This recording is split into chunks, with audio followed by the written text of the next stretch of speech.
रिबका के विषय में कल शुरू किए थे कि किस प्रकार अब्राहम क्या कर रहा है, अपने दास को भेज रहा है। और वो दास भी क्या कैसा था, प्रार्थना करने वाला था। वो नगर के बाहर पहले बैठकर क्या करता है, प्रार्थना करता है, प्रभु मैं खुद नहीं चुनूंगा, किसने चुनना है, परमेश्वर ने चुनना है। प्रभु परमेश्वर के सामने क्या रख रहा है, चिन्ह रख रहा है, प्रभु जो जिसको तूने चुना उसने खाली मुझे ही नहीं, किसको भी, ऊँटों को भी पानी पिलाना है।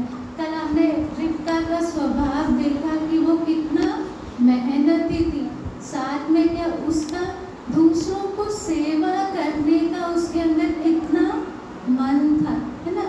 एक पराये व्यक्ति है जिसको उसने कभी नहीं देखा, है ना। हम होंगे तो हम देंगे पता, है ना, बोले पता नहीं ये कौन है, मुझसे क्या मांग रहा है, पानी मांग रहा है, हम तो बोले चलो ठीक है थोड़ा सा दे देंगे, फिर उठकर चले जाएंगे।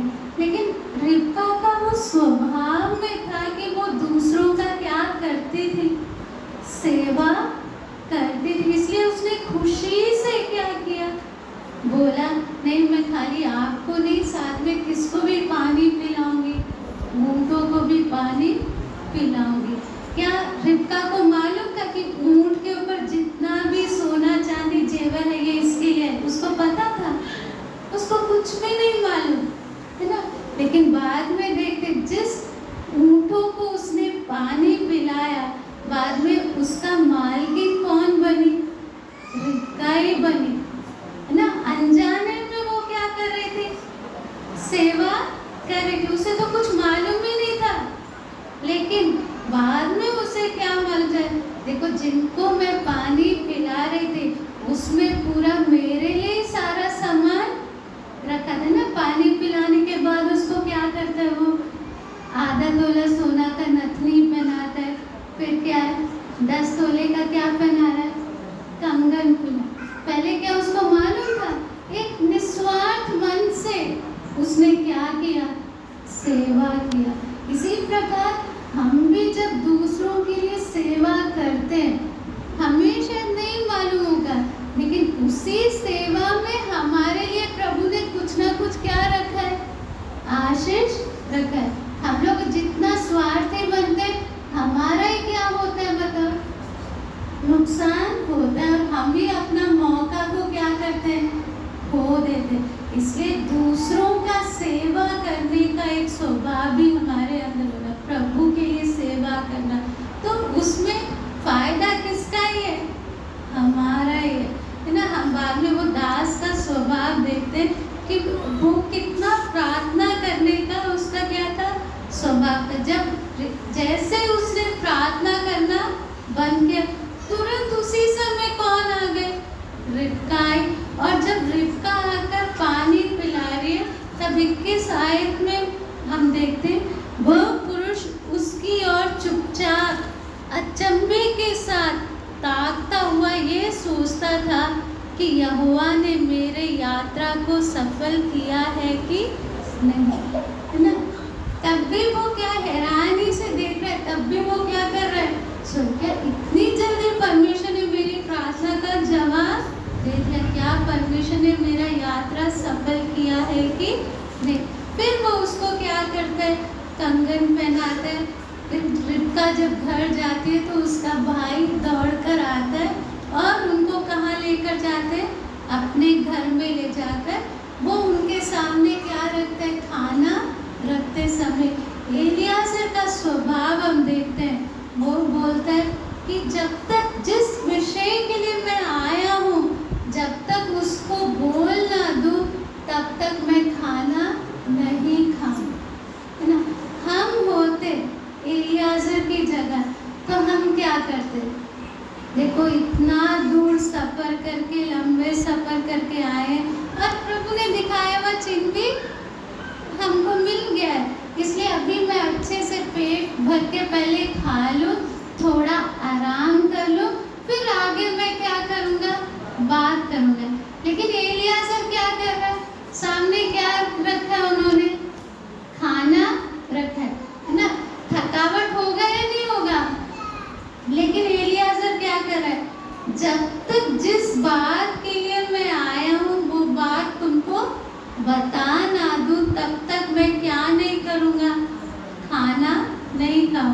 फिर एलियाजर अब्राहम के बारे में सब बता। तब उसने कहा,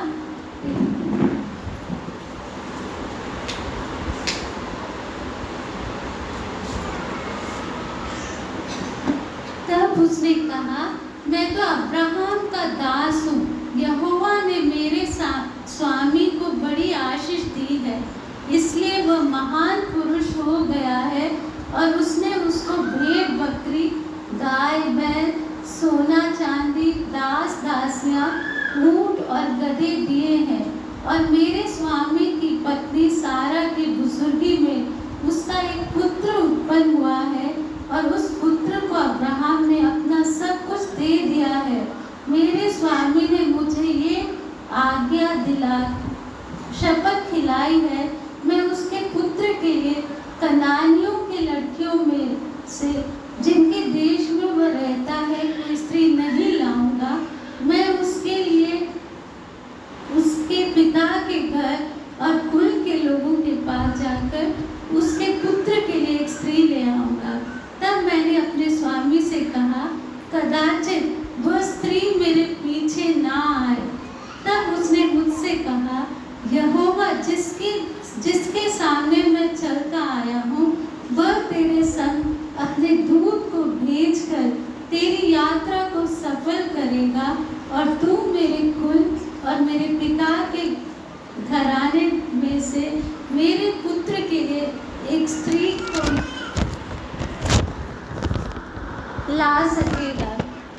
तू ही मेरे इस शपथ से छूटेगा जब तू मेरे कुल के लोगों के पास पहुंचेगा, और यदि वे तुझे कोई स्त्री ना दे तो तू मेरी शपथ से छूटेगा। इसलिए मैं आज उस कुएं के निकट आकर कहने लगा, हे मेरे स्वामी अब्राहम के परमेश्वर यहोवा, यदि तू मेरी इस यात्रा को सफल करता हो तो देख, मैं जल के इस कुएं के निकट खड़ा हूँ, और ऐसा हो कि जो कुंवारी जल भरने के लिए आए और मैं उससे कहूँ, अपने घड़े में से मुझे थोड़ा पानी पिला, और वह मुझसे कहे, पी ले, और मैं तेरे ऊँटों के पीने के लिए मैं पानी भर दूंगी, वह वही स्त्री हो जिसको तूने मेरे स्वामी के पुत्र के लिए ठहराया है। मैं मन ही मन ये कह ही रहा था तो देखो, रिबका घड़ा भर लिए हुए निकली आई। फिर वह सोते के पास उतर के भरने लगी। मैंने उसे कहा, मुझे पिला दे, और उसने जल्दी से अपने घड़े के कंधे पर से उतार के कहा, ले पी ले, पीछे मैं तेरे ऊँटों को भी पिलाऊंगी। इस प्रकार मैंने पी लिया और उसके ऊँटों को भी पिला दिया। तब मैंने उससे पूछा, तू किसकी बेटी है? उसने कहा, मैं तो नाहोर के जन्माए मिल्का के पुत्र बतूएल की बेटी हूँ। तब मैंने उसको नाक में वह नथ और उसके हाथ में के कंगन पहना दिया। फिर मैंने सिर झुकाकर यहोवा को दंडवत किया और अपने स्वामी अब्राहम के परमेश्वर यहोवा को धन्य कहा, क्योंकि उसने मुझे ठीक मार्ग में पहुंचाया कि मैं अपने स्वामी के पुत्र के लिए उसके कुटुंबी के पुत्र को ले आऊं।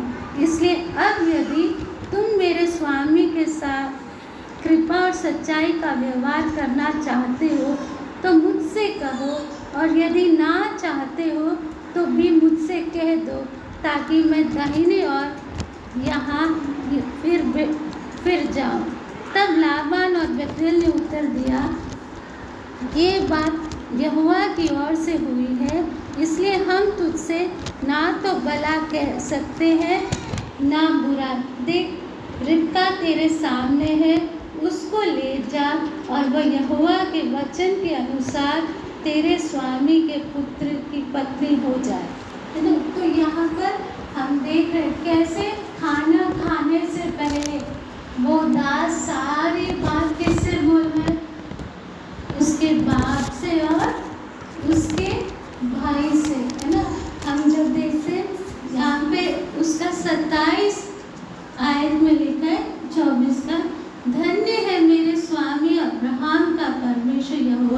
जिसने अपने करुणा और सच्चाई को मैं अपने स्वामी पर से हटा नहीं दिया, यहोवा ने मुझको ठीक मार्ग पर चलाकर मेरे स्वामी के भाई बंधुओं के घर पर पहुंचा दिया। देखो, प्रार्थना कर कर निकलने के कारण क्या हुआ कि परमेश्वर ने ठीक उनको कहाँ पहुंचाया? अब्राहम के परिवार के पास ही पहुंचाया।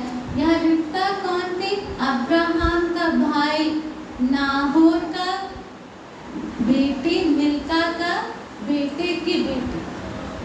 खुद के परिवार में किसने पहुंचाया? परमेश्वर, है ना। बाद में बात करने पर उन लोग क्या हो गए? राजी हो गए। फिर अगले दिन, उस दिन खाना खा के सो गए। अगले दिन सुबह उठकर दास ने बोला, अब मुझे जाने दो, जिस काम के लिए मैं आया था वो हो गया। तब उन्होंने बोला, ठीक है, रिबका तुम्हारे सामने। ये उन लोग क्या चाहते थे कि अभी अभी एकदम से कैसे इसे भेजे। बोले कुछ दिन के लिए हमारे साथ इसे क्या करने दो, रहने, 10 दिन के लिए रहने दो, फिर आप क्या करना, ले जाना। लेकिन वो बाद में क्या बोले, ठीक है। उसके आयत में हम देखते हैं,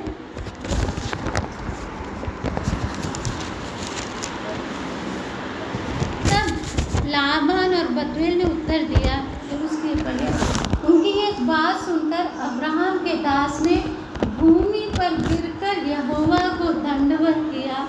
फिर उस दास ने सोने और रुपये के गहने वस्त्र निकालकर रिबका को दिए और उनके भाई और माता को भी अनमोल अनमोल वस्तुएं दी। तब उसने अपने संगी जनों समेत भोजन किया और रात वहीं बिताया। उसने तड़के उठकर कहा, मुझको अपने स्वामी के पास के लिए विदा करो। रिबका के भाई और माता ने कहा, कन्या को हमारे पास कुछ दिन अर्थात कम से कम 10 दिन और रहने दे, फिर उसके पश्चात वह चली जाएगी। उसने उनसे कहा, यहोवा ने जो मेरी यात्रा को सफल किया है, इसलिए तुम मुझे मत रोको। अब मुझे विदा कर दो कि मैं अपने स्वामी के पास जाऊं। उन्होंने कहा, हम कन्या को बुलाकर पूछते हैं और देखेंगे कि वह क्या कहती है। और उन्होंने रिबका को बुलाकर उससे पूछा, क्या तू इस मनुष्य के संग जाएगी? उसने कहा, हाँ मैं जाऊंगी, है ना। बता, वहाँ उनके माँ और भाई क्या चाहते हैं कि 10 दिन और हमारे साथ रुके। तब रिबका को बुला रहे, तू क्या कहती है? रिबका क्या बोल रही है? हाँ मैं जाऊँ। सोचो, हम रिबका के जगह होते, हम कभी हाँ बोलते? क्योंकि रिबका ने क्या नहीं किया, अचानक से आया हुआ बात है ना। एकदम से परिवार को कोई छोड़ने को तैयार होगा? और दूसरी बात, एक व्यक्ति जिसको अच्छे से जानते भी नहीं है, उसके संग अकेले जाना, कौन सी लड़की तैयार होगी? लेकिन रिबका का वो विश्वास किसने डाला उसके अंदर? परमेश्वर। वो बोलते, ठीक है, मैं जाने को क्या हूँ, तैयार हूँ, है ना। बाद में वो दास के साथ क्या करती है, जाती है, और जब वहाँ पहुँचने वाला होता है तो जब वो देखती है, तब रिबका अपनी सहेलियों समेत चली और ऊँट पर चढ़कर उस पुरुष के पीछे बोली। इस प्रकार वह दास रिबका को साथ लेकर चल दिया। इसहाक तो दक्षिण देश में रहता था, लेरोय नामक कुएं में होकर चला आता था। सांझ के समय वे मैदान में ध्यान करने के लिए निकला था। उसने आंखें उठाकर क्या देखा कि ऊँट चले आ रहे हैं। रिबका ने भी आंखें उठाकर इसहाक को देखते ही ऊँट पर से उतर पड़ी।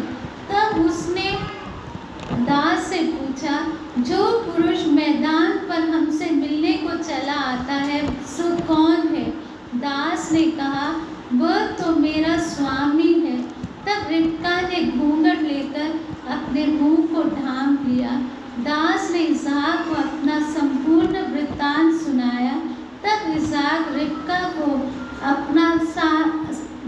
अपनी माता सारा के तंबू में ले गया और उसको ब्याह करके उससे प्रेम किया। इस प्रकार इसहाक को माता के मृत्यु के पश्चात शांति प्राप्त हुई, है ना। तो यहाँ ये तो हमने इसहाक और रिबका का कहानी सुना, लेकिन ये एक आत्मिक तौर पे एक दृष्टांत है। ये किसके विषय में? यहाँ पर जैसे हम अब्राहम को देखते हैं, अब्राहम किसको दिखाता है? पिता परमेश्वर को, है ना। और पुत्र कौन है? प्रभु यीशु मसीह। दास कौन है? पवित्र आत्मा। और रिबका कौन है? प्रभु यीशु मसीह की कलीसिया, है ना। दोबारा से मैं बताती हूँ, अब्राहम कौन है? पिता परमेश्वर। इसहाक कौन है? प्रभु यीशु मसीह। दास कौन है? पवित्र आत्मा। और दुल्हन रिबका कौन है? प्रभु यीशु मसीह की कलीसिया, है ना। पौलुस क्या बोलते हैं? हम पढ़ते हैं 2 कोरिन्थियों 11:2।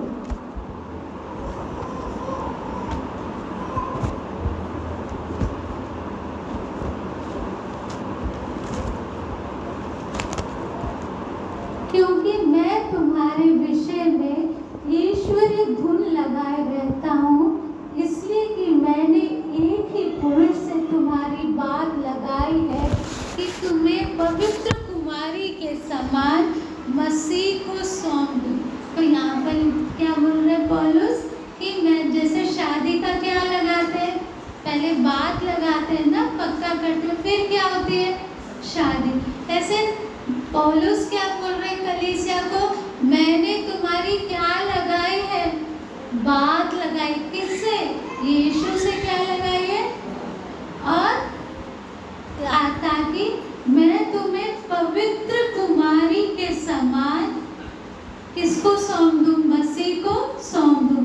परंतु मैं डरता हूँ कि जैसे सांप ने अपनी चतुराई से हवा को बहकाया, वैसे ही तुम्हारे मन उस सीधाई और पवित्रताई से जो मसीह के साथ होनी चाहिए कहीं भ्रष्ट ना किए जाए, है ना। तो यहाँ पर जैसे हमने देखा कलीसिया कौन है? हमारा बात किससे लगाया है?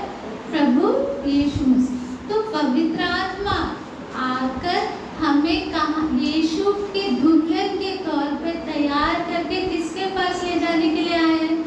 प्रभु यीशु मसीह के पास। लेकिन यदि रिबका की तरह हम लोग संसार की बातों में ही उलझे रहेंगे, है ना, तो क्या दुल्हन बन के दूल्हा के पास जा सकेंगे?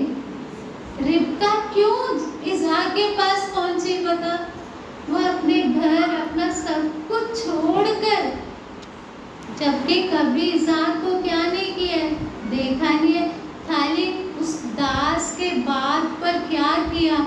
विश्वास किया, है ना। दास ने भी आकर क्या दिया? गहने और वो सब दिया। तो कई बार हम शारीरिक तौर पे सब सोचते हैं, देखो उसने कितना, दास ने कितना कुछ दिया, तो हम भी क्या कर सकते हैं? गहने सब पहनेंगे। ये गहनों का भी आत्मिक अर्थ है। गहने किसको दिखाते हैं? पवित्र आत्मा के वरदान। किसको दिखाता है? पवित्र आत्मा के 9 वरदान, है ना। तो परमेश्वर ने, पवित्र आत्मा ने आकर हमें दूल्हे के लिए तैयार करने के लिए क्या दिया है? पवित्र आत्मा। और पवित्र आत्मा के क्या दिया है? वरदान दिया है ना। अभी हमारे ऊपर है, क्या मैं अपने घर में ही आराम से रहना चाहती हूँ या मैं दास के साथ दास सफर करना चाहती हूँ, है ना। हम लोग बहुत बात नहीं, सुनने में तो अच्छा लगता है, लेकिन घर को छोड़ के कौन निकले, है ना। हमें यीशु के लिए एक दुल्हन के तौर पर क्या होना है? तैयार होना है। तो पवित्र आत्मा की अगुवाई में हमें अपना क्या बिताना है? जीवन बिताना है। बहुत बार हम लोग पवित्र आत्मा की बात को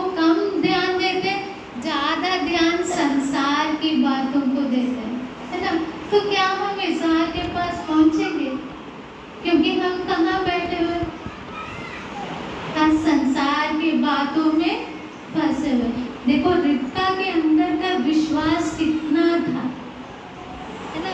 कभी उसने क्या नहीं किया है, देखा नहीं है, खाली दास के बात पर क्या किया है, विश्वास किया। हमें परमेश्वर ने पवित्र आत्मा किस लिए दिया है, थोड़ा अन्य भाषा बोलने के लिए नहीं, है ना। कई बार हम क्या करते हैं, नहीं पवित्र आत्मा किसके लिए, थोड़ा सा बैठ कर क्या कर ले, आराधना करने के लिए। लेकिन पवित्र आत्मा किस लिए भेजा है परमेश्वर ने, मुझे पूरा तैयार करते हुए कहाँ पहुँचाना है, प्रभु यीशु मसीह के पास, है ना। प्रभु यीशु मसीह स्वर्ग से कहाँ आएंगे, बादलों पर आएंगे, है ना। बादलों पर कल जब यीशु आएगा तब तुरही फूकी जाएगी, कलीसिया यहाँ से कहाँ जाएगा, बादलों पर जाएगा। फिर यीशु कलीसिया को लेकर कहाँ जाएंगे, स्वर्ग, है ना। जैसे शादी में बारात आती है ना, और लेकर जाते हैं, इसी प्रकार इन कुछ ही समय में तुरही क्या किया जाएगा, जो जिसने अपने आप को क्या किया है, तैयार किया, वो ही कहाँ उठा लिए जाएंगे, स्वर्ग में उठा लिए जाएंगे। और फिर यीशु बादलों पर उठा लिए जाएंगे, फिर वहाँ यीशु कलीसिया को लेकर कहाँ जाएगा, पिता के पास, स्वर्ग में। तो सोचो यदि मैं लाबान के घर में बैठे रहूं तो क्या मैं स्वर्ग में जा पाऊंगी। इसलिए प्रभु जैसे रिबका के अंदर विश्वास था, है ना, वो अपना सब कुछ छोड़कर तुरंत जाने को क्या हो गए, तैयार हो गई। मुझे भी संसार का सब बातों से मन हटाकर यीशु के लिए क्या होना है, तैयार होना है।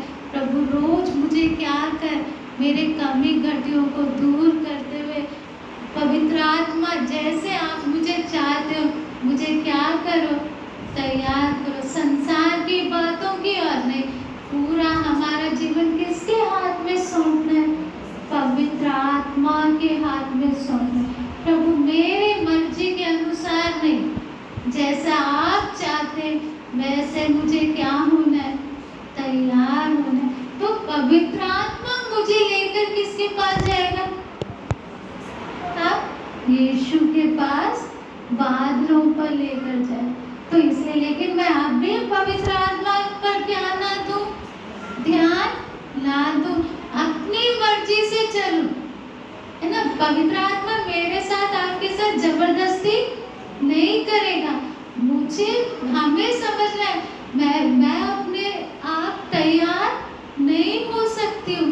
पवित्र आत्मा आया मेरे अंदर किस लिए, मुझे तैयार करके ले जाने के लिए। इसलिए जितने लोगों ने अभी तक पवित्र आत्मा नहीं पाया है, रो रो के प्रभु के सामने मेहनत करना है, प्रभु मेरे को इस संसार के साथ क्या नहीं होना है, नाश नहीं होना है। आपका आगमन एक एक दिन नजदीक होता जा रहा है, समय कम होता जा रहा है। इसे पवित्र आत्मा आप मुझे तैयार करो। जैसे वो दास रिबका को लेकर गया, रिबका अकेले तो नहीं गई, इसी प्रकार मुझे ले जाने के लिए कौन आया, पवित्र आत्मा आए। रिबका क्या अपनी मर्जी से चलती थी या दास के पीछे पीछे जा रही थी, हाँ, किसके पीछे। हमें भी जीवन कैसे बिताना है, हर बात में पवित्र आत्मा को आगे रखते हुए प्रभु का इच्छा के अनुसार हम अपना जीवन बिताएंगे, तो पवित्र आत्मा हमें सही जगह पर क्या करेगा, पहुंचाएगा।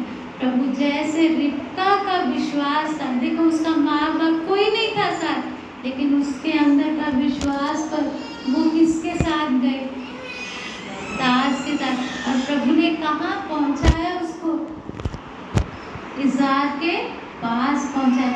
और वो कितने लोगों के लिए क्या बन गए, आशीष का कारण बन गए, है ना। पर उसका नहीं, वो नहीं निकली होती तो क्या आज हम उसके बारे में आज सीखते। इतने साल हो गए रिबका को मरे हुए, है ना, लेकिन आज भी हम उसे क्यों याद करते हैं, उसके अंदर का वो विश्वास के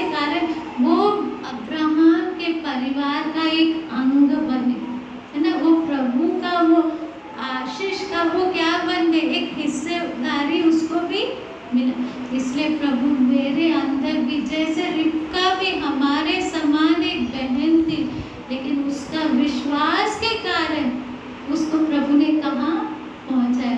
तो इन दिनों में भी मेरा आपके ऊपर का विश्वास क्या होना है, बढ़ना है। एक मन संसार की ओर नहीं, मन आपके ऊपर लगाते हुए पवित्र आत्मा की अगुवाई